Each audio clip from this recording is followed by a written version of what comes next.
Bonjour. Alors aujourd'hui, je vous propose une conférence un peu différente. On va revenir sur l'histoire avec un grand H, dont on a déjà parlé, mais on reprendra notre cycle de conférences sur les succès significatifs. Aujourd'hui, je vous propose d'étudier certaines dérives de l'histoire.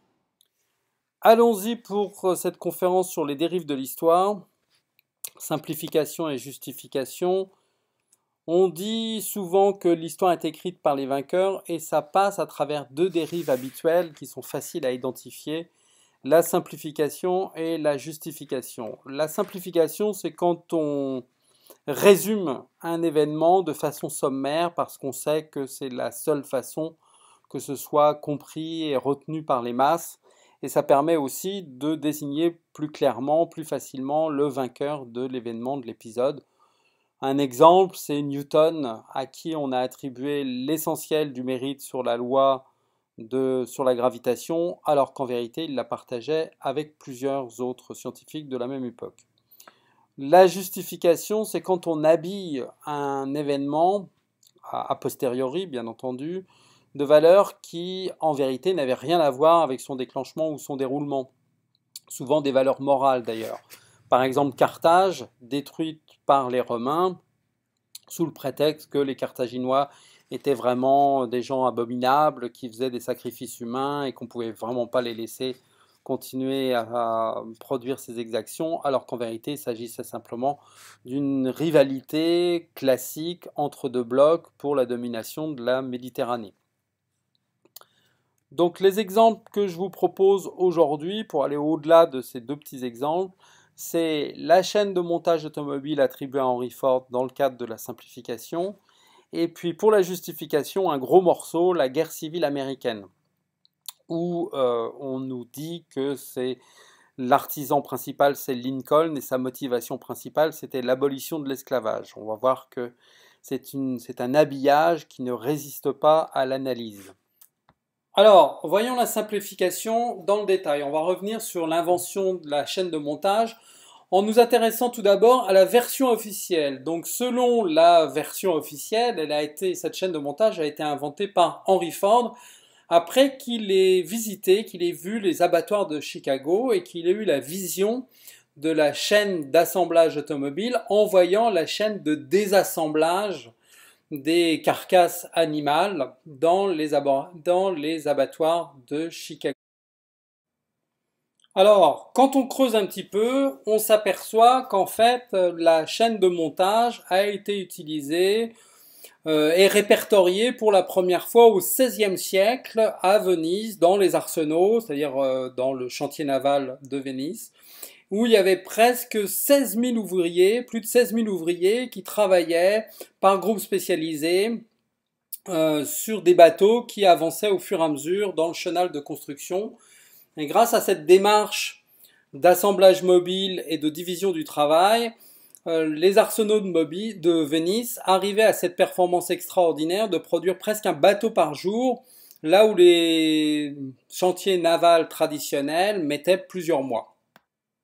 Alors bien sûr, on va m'accuser d'avoir trouvé un exemple tiré par les cheveux, une anecdote caricaturale, une exception. La meilleure preuve, c'est que cette méthode d'assemblage aussi révolutionnaire qu'efficace ne s'est pas généralisée par la suite dans d'autres assemblages à cette époque.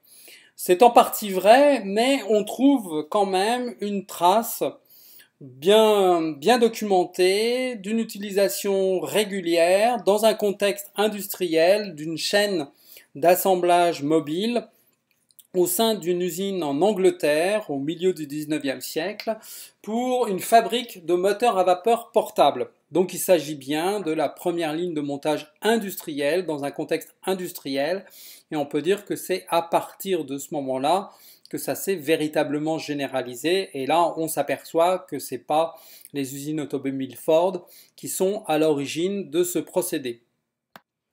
Alors passons maintenant à la véritable histoire de l'utilisation de la chaîne d'assemblage au sein des usines Ford. Alors c'est pas Henry Ford lui-même qui a été visiter les abattoirs de Chicago, mais un de ses collaborateurs du nom de William Clan.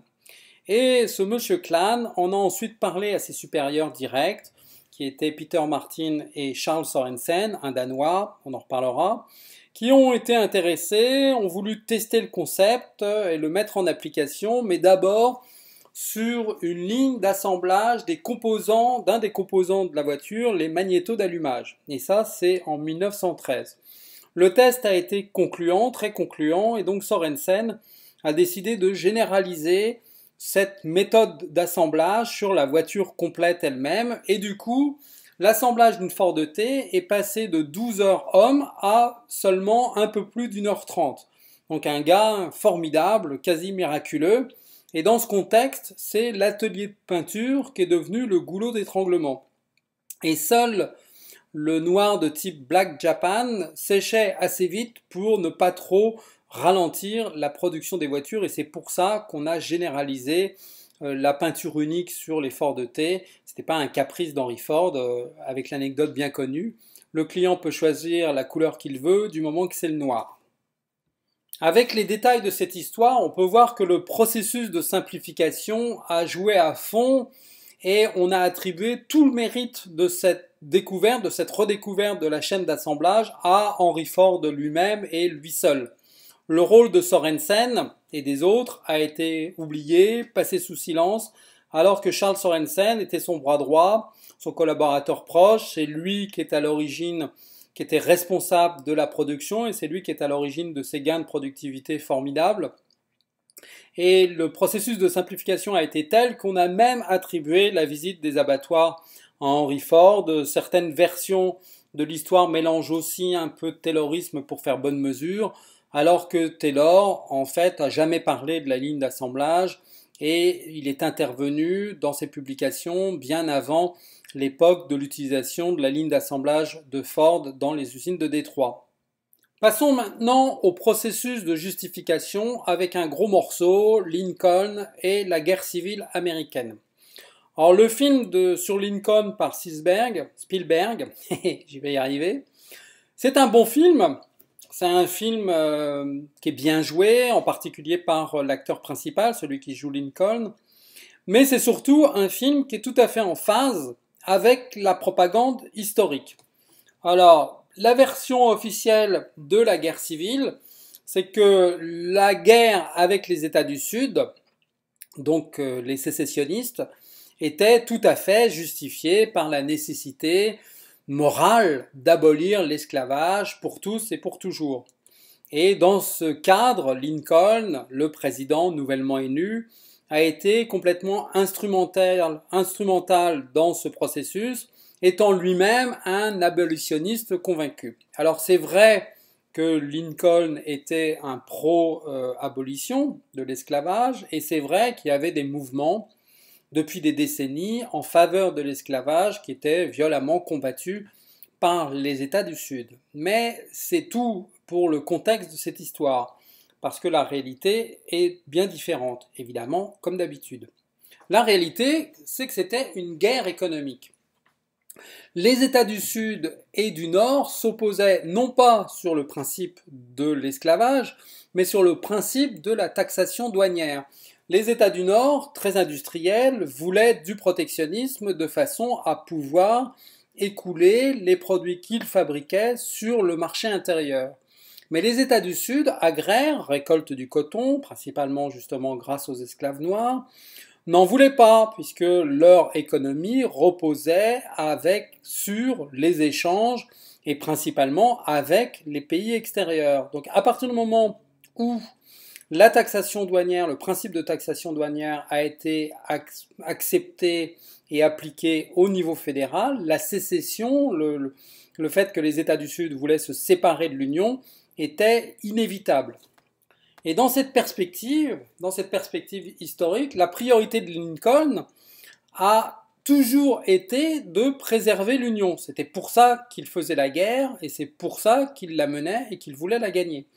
Lincoln l'a dit et redit de nombreuses fois, il n'y a aucun doute là-dessus, si je peux sauver l'Union sans libérer aucun esclave, je le ferai. Et on s'est retrouvé, à la grande surprise de tout le monde, avec une guerre longue et cruelle. C'est toujours l'erreur que commettent les belligérants de croire que la guerre sera courte, facile, fraîche et joyeuse, comme on dit. Et il n'y a pas eu de bataille décisive, il y a eu de nombreuses batailles acharnées et très meurtrières, mais il n'y a pas eu de bataille décisive, ça a été une longue guerre d'usure, comme d'habitude. Et cette guerre, qui a duré 5 ans, a été l'événement majeur et complètement traumatique pour l'histoire des USA. C'est véritablement l'événement fondateur, bien plus encore que la Révolution et la guerre d'indépendance contre les Anglais, avec Washington et Lafayette d'un côté et les méchants Anglais colonialistes de l'autre. Non, c'est la guerre civile qui est véritablement l'élément fondateur qui a forgé l'identité des États-Unis en tant que nation, en tant que collection d'États fédéraux. Et l'abolition de l'esclavage, qui est arrivée en bout de course, pratiquement à la fin de la guerre, était en vérité une mesure de rétorsion, c'était une punition, c'était une mesure de représailles, de façon à punir les États du Sud et les affaiblir et décourager tous les États de l'Union de jamais vouloir tenter quelque chose de ce goût-là, puisque les États du Sud, les États confédérés, avaient commencé à fabriquer leur propre monnaie et donc se posaient en adversaire économique des États du Nord, et ça, évidemment, c'était pas supportable. Le processus de justification morale, n'est arrivé qu'après coup dans le cadre de la guerre civile. On s'est aperçu que pour justifier le viol du Sud par le Nord, l'argument de l'esclavage, qui était un argument moral très important, tombait à pic. Il y avait eu des mouvements en faveur de l'abolition importants, constants pendant les décennies avant la déclaration de la guerre, mais pas suffisants, et qui n'entraînaient pas une adhésion suffisante au Nord pour déboucher sur une guerre. Ça a été une petite réécriture de l'histoire après coup, comme souvent, bien pratique, pour permettre de dire que le Nord s'était comporté d'une façon qui était moralement impeccable, alors que bien sûr, pendant la guerre, il y a eu des exactions des deux côtés, mais aussi et surtout du côté du Nord vis-à-vis du Sud. Alors la preuve qu'il y a eu une réécriture, qu'il y a eu une justification, c'est que les États du Nord ne se sont jamais préoccupés de la situation des Noirs après coup, après les avoir libérés. Ils les ont libérés, oui, certes, mais ils les ont laissés dans leur misère et ils les ont laissés dans des États où la ségrégation était largement connue, tolérée, acceptée. Et il a fallu attendre les mouvements pour les droits civiques dans les années 60, c'est-à-dire presque un siècle après, pour que cela évolue enfin avec, par exemple, Martin Luther King, on connaît l'histoire, pour que enfin on arrive à une égalité des droits dans cette société américaine. Alors l'histoire est-elle toujours en dérive? Oui, en grande partie. Une grande partie de l'histoire est incontestablement tachée par ces dérives de simplification et de justification, mais aussi d'autres. C'est presque systématique et c'est quasiment inévitable. Alors ça ne veut pas dire pour autant que l'histoire est sans intérêt, au contraire, il faut s'y intéresser, mais il faut s'y intéresser de façon lucide. Il faut s'y intéresser en creusant un peu, il n'y a pas besoin de creuser beaucoup. Il ne faut rien accepter les yeux fermés et les versions officielles nous apprennent simplement ce que la propagande, les vainqueurs veulent qu'on en retienne. Mais dès qu'on gratte un peu, c'est tout de suite beaucoup plus intéressant, beaucoup plus croustillant. Alors on voit par exemple sur la photo de cette diapositive que Lénine est en train de faire un discours et que les personnages de la photo du haut ont disparu dans la photo du bas, ont été gouachés. Et ça, c'était une pratique très en vogue dans les régimes communistes. Mao en particulier était très friand de cet effaçage de ses compagnons de route. Quand ils étaient tombés en disgrâce, on les effaçait aussi bien sur le plan propre que de façon figurée. Voilà, j'espère que ça vous a plu. La dernière fois, j'avais conclu ma conférence de façon un petit peu abrupte. Là, donc, je vous mets un message de départ, un message d'au revoir. On va reprendre maintenant notre cycle de conférences sur les succès significatifs. À bientôt.